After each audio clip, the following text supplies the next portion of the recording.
Stories are painting with the colors you have.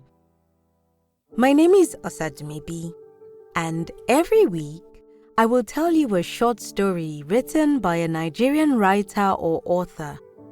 That's the long and short of it.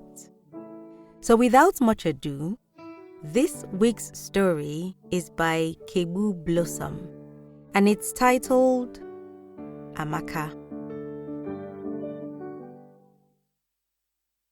The air in the room was thick.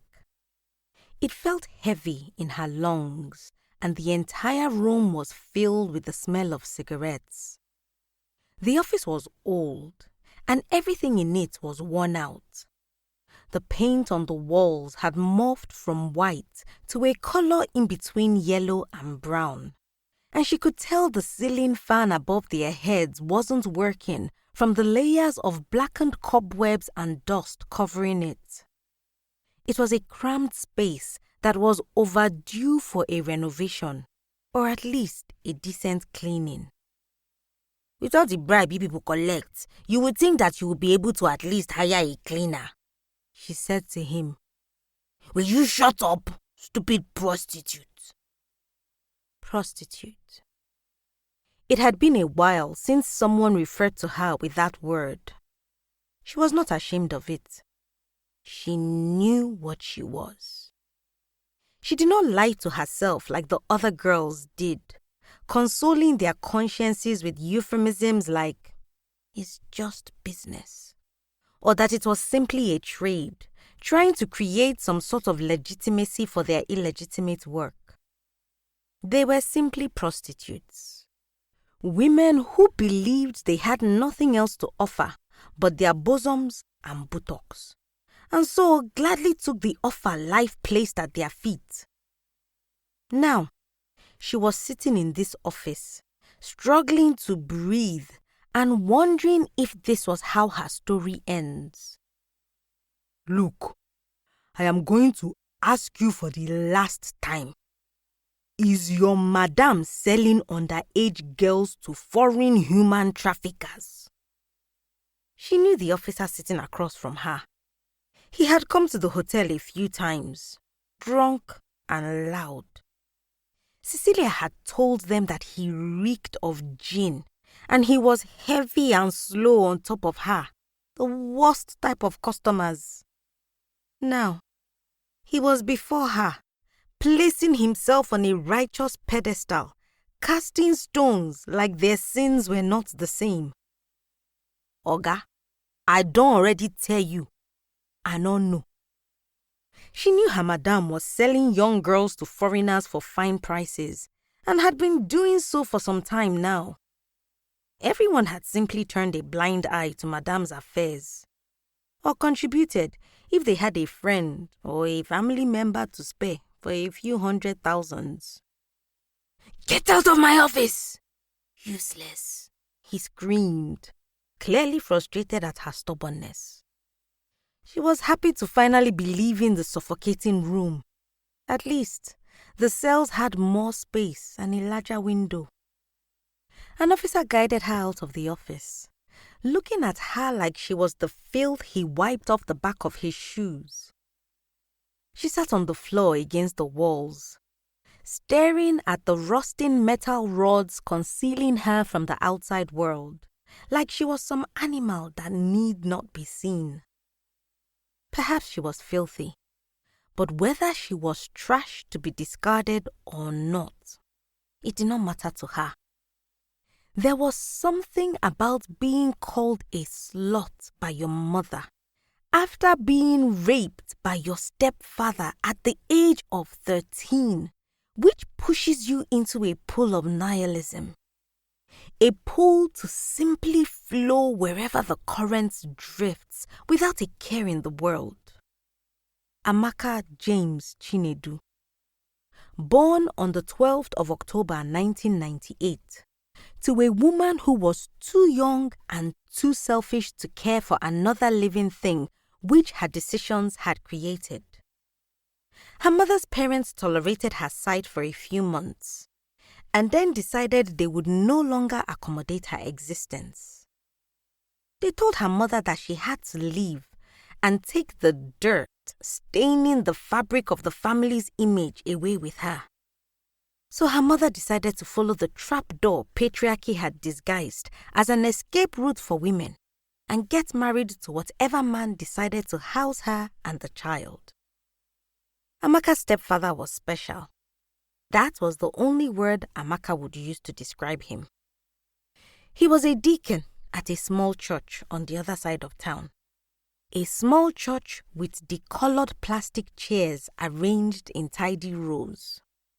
Pastors who wore suits that seemed as though the Holy Spirit was supposed to fit into it with them. Pastors who drove worn-out Beetles that sounded like the engines were thirsty for oil, while the rest of the congregation barely had enough to take taxis home. He was celebrated in the church. He was the only other person that had a car besides the few other pastors, and he would often carry members in his 1980s Mercedes on his way back home. He was the kind of member who gave small bags of rice and gari to other members who were too poor to feed themselves. He would pay off the young men who rode bicycles with coolers attached and fan ice boldly written on them so that the children could enjoy the local frozen yogurt they sold in sachets. Uncle James, they all called him. She remembered the first time it happened. She was 8. He came into the room she shared with her mother while she was alone tidying her clothes. He demanded that she stripped herself and lay down. He ran his hands all over her bare skin and then left. She did not know what it meant. She was too young to comprehend the emotions she felt from his actions. He did it a few more times when her mother went to the market and he was home early. Then, at 13, he did something different. This time, he also got naked. She felt an extreme pain between her thighs as he settled on top of her. She told her mother what had happened and all that had been happening. And then she heard it for the first time. Prostitute. She heard the pieces fall as the glass walls in her head shattered. And she has been broken ever since. Her stepfather did not deny his acts. He called it his sin of the flesh.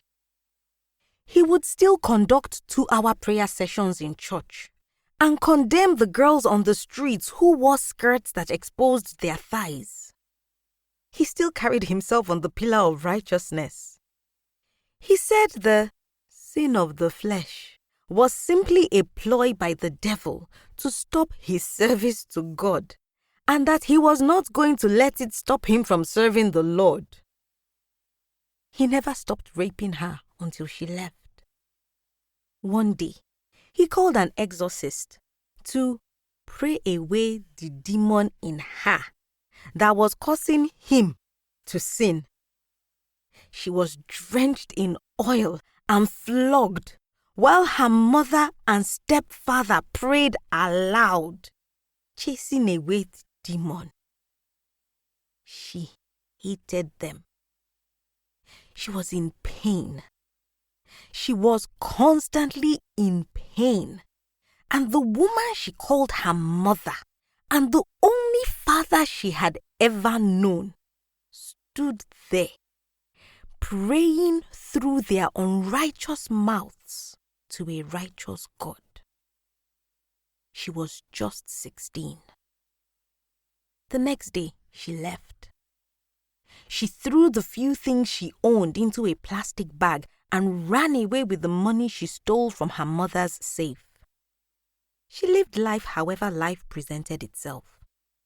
She was not bothered when she first started standing by roadsides, waiting to give herself in exchange for a few fresh notes. or when she sold off her cousin to her madame to be trafficked, or even the watches and wallets she stole from drunk customers. Her parents were hypocrites, people who felt their existence was too inferior on its own and simply leaned on a supreme being for meaning, even if they refused to follow his commandments. Everyone around her had only ever concerned themselves with the reflection people had of them. She swore that no matter what she was, she would be true to herself. She did not regret her life or feel bad for herself. The universe threw her in this trash bin of a society, and she survived. She painted her picture with the colors she was given. The police officer who escorted her into the cell returned and began fiddling through the bunch of keys trying to open the gate. "Amaka," he called out in a nasty tone. "Where can they go?" She rose from the floor and walked past him. Perhaps if life had given her different colors. Kegbu Blossom is a writer who resides in Calabar Cross River. She is a fifth-year medical student and short fiction writer.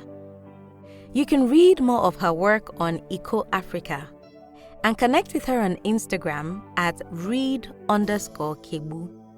Details and links will be in the episode description. If you've got a story you would like to be featured on this podcast, or a published book you want to make into an audiobook, I would love to hear from you. Send an email to info@osadumebi.com or send me a message at osadumebi on either Facebook, Instagram, LinkedIn, or X. I look forward to collaborating with you. And if you've enjoyed this week's episode, please subscribe, leave a review, and share this episode with that one person you know will enjoy listening. Tell them that stories are a good escape for a few minutes each week.